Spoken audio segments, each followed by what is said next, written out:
Assalamualaikum warahmatullahi wabarakatuh. Sobat-sobat, kita bersama lagi di channel saya, channel Endang Jaya Putra, channel dakwah dan pendidikan.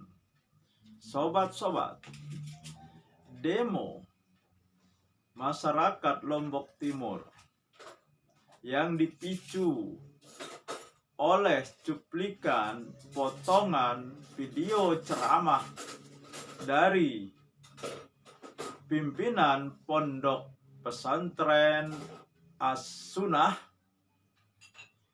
yang mengakibatkan rusaknya fasilitas pondok pesantren, satu mobil dibakar, dan masjid yang sedang dibangun dihancurkan.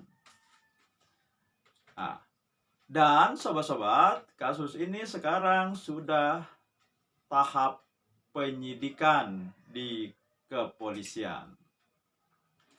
Tapi sobat-sobat, saya tidak ingin membahas masalah penyidikannya. Saya ingin membahas, dibolehkankah kita merusak fasilitas pendidikan, bahkan fasilitas ibadah, yaitu masjid, hanya karena membela kuburan leluhur. Nah, ini sobat-sobat yang ingin saya sampaikan.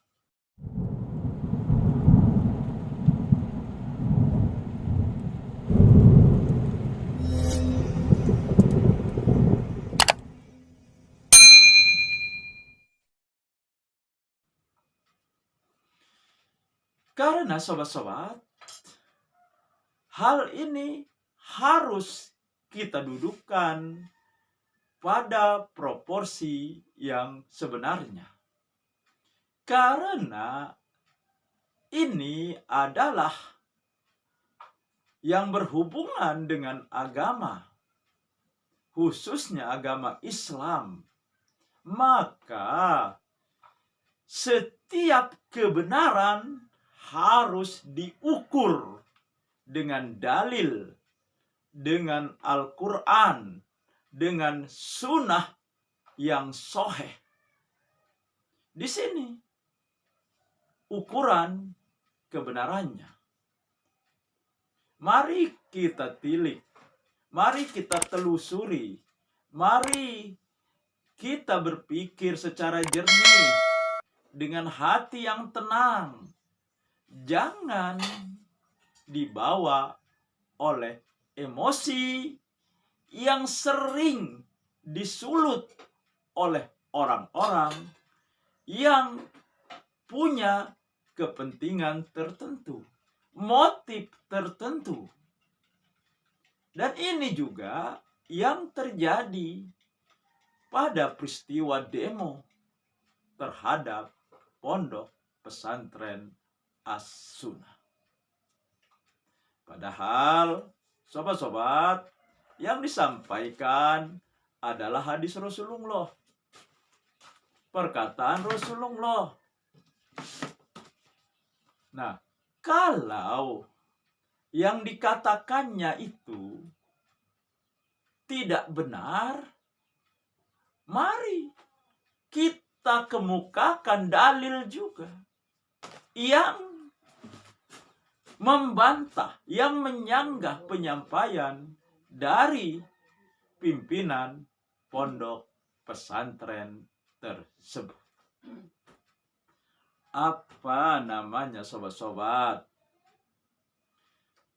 Demi membela makam leluhur, yang sering dikatakan makam tersebut keramat. Ada yang dikatakan makam wali, makam orang soleh, dan seterusnya. Kemudian banyak orang berziarah di situ, meminta berkah, meminta rezeki, keselamatan. Dan demi membela makam seperti itu, kita menghancurkan, kita rusak pondok pesantren yang di situ tempat orang menyampaikan dan menerima ilmu Al-Quran, ilmu dari Allah. Bahkan masjid yang sedang dibangun turut dihancurkan demi membela makam.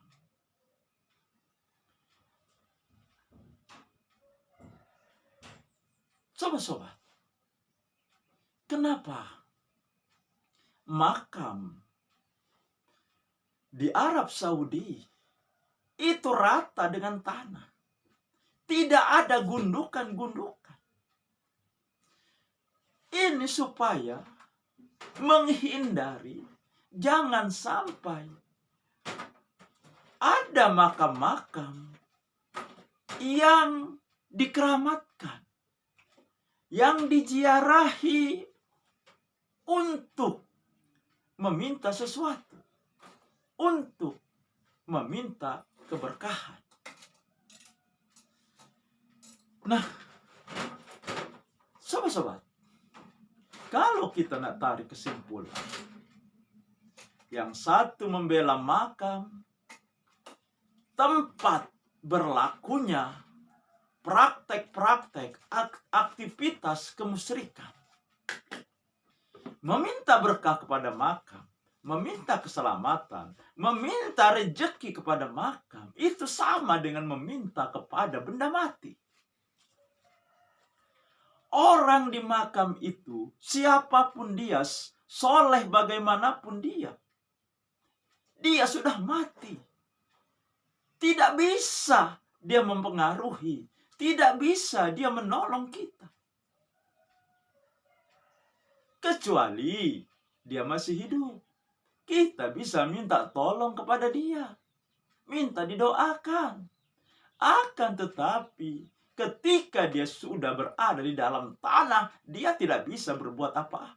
Dan jangan-jangan dia sedang menghadapi siksa kubur. Kemudian sobat-sobat, banyak makam-makam yang dikatakan makam wali, makam keramat, makam orang soleh. Kita tidak tahu asal-usulnya makam tersebut. Karena banyak orang berziarah di situ, meminta di situ, maka kita ikut-ikutan. Padahal kita tidak tahu apakah benar makam itu makam orang soleh. Apakah benar makam itu makam orang-orang alim, orang-orang berilmu. Kuburan Nabi Muhammad sekalipun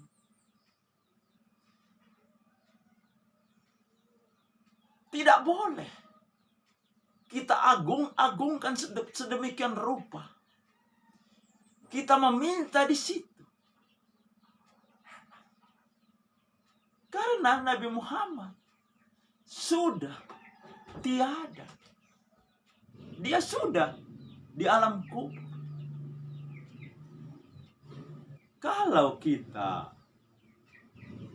berkaca kepada hadis Rasulullah, jika anak Adam meninggal, maka seluruh hubungannya terputus dengan dunia ini. Kecuali 3 hal, yaitu ilmu yang bermanfaat, sedekah jariyah, dan doa anak saleh dan solehah kalau dia mendoakan. Itu yang masih bisa berhubungan dengan orang yang sudah mati. Selain itu, tidak ada hubungan. Apalagi memberi kita keberkahan, menyampaikan hajat kita, memberikan kita rezeki. Tidak ada, tidak bisa. Ini kemusyrikan.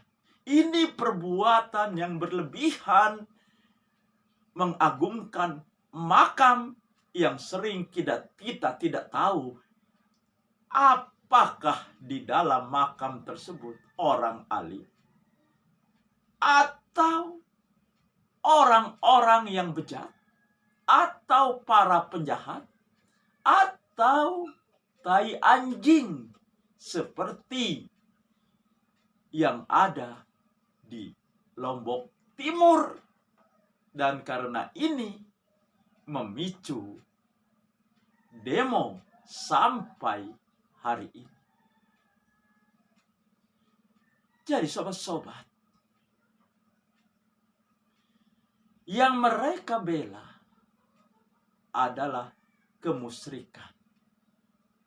Sementara yang mereka demo, mereka hancurkan adalah kebenaran ucapan Rasulullah yang melarang bersengaja menyiapkan diri melakukan perjalanan safar untuk menziarahi makam-makam yang dikatakan keramat.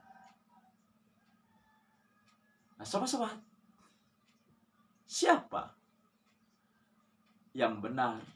Siapa yang salah? Siapa yang membela kebenaran Islam? Siapa yang membela kemusyrikan? Demikian sobat-sobat.